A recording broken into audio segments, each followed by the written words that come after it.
স্বরাষ্ট্র সচিব জাহাঙ্গীর আলম গ্রেপ্তার। আমার মনে হয় যে এটা একটা খুবই ভালো দৃষ্টান্ত, ভালো কাজ। কেন?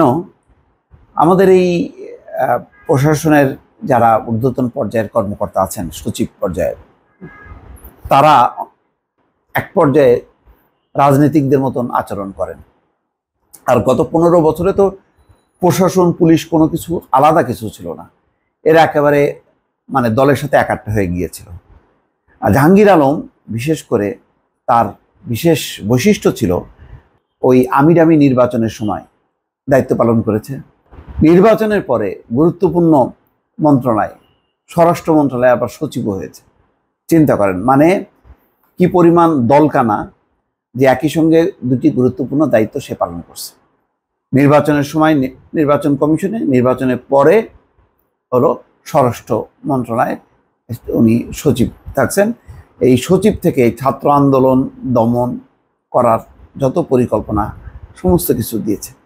ওই যে মনে আছে আপনাদের যে একটা ভিডিও দেখছিল, পুলিশের একজন কর্মকর্তা একটা করে মরে, পড়ে যায়, গুলি খায়, অন্যরা থেকে যায়, নড়ে না। ওই সময় যে ভিডিও দেখাচ্ছিল, ওর পাশে কিন্তু এই যে জাহাঙ্গীর আলম ছিল। এরা হচ্ছে মন্ত্রণাদাতা, কুদাতা, এবং যত রকম সরকারকে টিকায় রাখার জন্য যত কুমন্ত্র দেয়ার, এরা হচ্ছে একদম সিদ্ধহস্ত। তো এই প্রথম আমার ধারণা যে সচিব পর্যায়ের একজনকে গ্রেপ্তার করা হলো। সব কিছু চলে যাবে রাজনীতিকদের উপর, আর সচিবরা শুধু মধু খাওয়ার জন্য থাকবে, সেটা হবে কেন?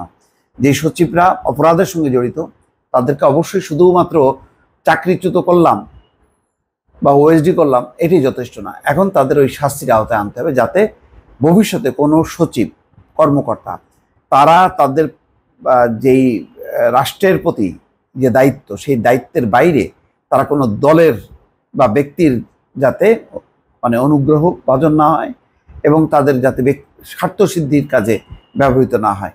এটা একটা ভালো দৃষ্টান্ত হবে যদি এই ভদ্রলোকের ঠিক মতন বিচার করা হয়। স্বরাষ্ট্র মন্ত্রণালয়ের জননিরাপত্তা বিভাগের সাবেক সচিব জাহাঙ্গীর আলমকে রাজধানীর গুলশান থেকে গ্রেপ্তার করেছে গোয়েন্দা পুলিশ। মঙ্গলবার বিষয়টি নিশ্চিত করেছে ডিএমপির মিডিয়া অ্যান্ড পাবলিক রিলেশনস বিভাগ। বৈষম্য বিরোধী ছাত্র জনতার আন্দোলনে গুলি করে হত্যার পর সাবেক স্বরাষ্ট্রমন্ত্রী আসাদুজ্জামানকে যখন আরেক পুলিশ কর্মকর্তা আন্দোলনের ভিডিও ফুটেজ দেখাচ্ছিল, তখন জাহাঙ্গীর আলমকে স্বরাষ্ট্রমন্ত্রীর পাশেই দেখা যায়। আন্দোলনে গুলি চালানোর দাম্ভিকতা প্রকাশ পায় সেই ভিডিওতে। জাহাঙ্গীর আলমকে ডামি নির্বাচনের কারিগরও বলা হয়। স্বরাষ্ট্র মন্ত্রণালয়ের আগে তিনি নির্বাচন কমিশনের সচিব ছিলেন। সবশেষ তার দায়িত্বের সময় বিতর্কিত দ্বাদশ জাতীয় সংসদ নির্বাচন অনুষ্ঠিত হয়েছে। যাই হোক, এখন তার সম্পৃক্ততা কতটুকু, সে কি নির্বাচনের সময় কি দায়িত্ব পালন করেছে, আর এই বৈষম্য বিরোধী ছাত্র আন্দোলনের বিরুদ্ধে স্বরাষ্ট্রমন্ত্রীকে কি পরামর্শ দিয়েছে, পুলিশকে কি নির্দেশ দিয়েছে, এইগুলি পুঙ্খানুপুঙ্খ বিচার করে এই ভদ্রলোককেও অবশ্যই দৃষ্টান্তমূলক শাস্তির আওতায় আনা উচিত বলে অনেকে মনে করছে। দর্শক, ভালো থাকবেন। আল্লাহ হাফেজ।